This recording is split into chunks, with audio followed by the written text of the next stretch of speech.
Hello guys, welcome back. Guys, meron tayo ditong foreclosed property ng bangko dito sa Orchard Golf and Country Club Residential Estates, Barangay Salitran, Dasmariñas, Cavite.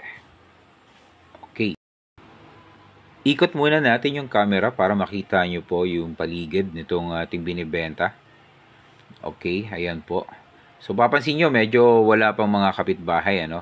At bihira lang yung mga bahay. Ganito po talaga dito sa Orchard.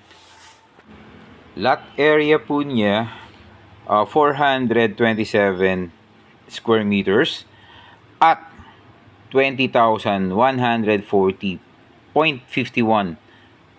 per square meter po. So, total cost price po natin, 8,600,000.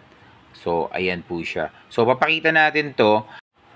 From the top po, papakita natin. Drone shot natin para mas maganda, klarong-klaro. So, tara po.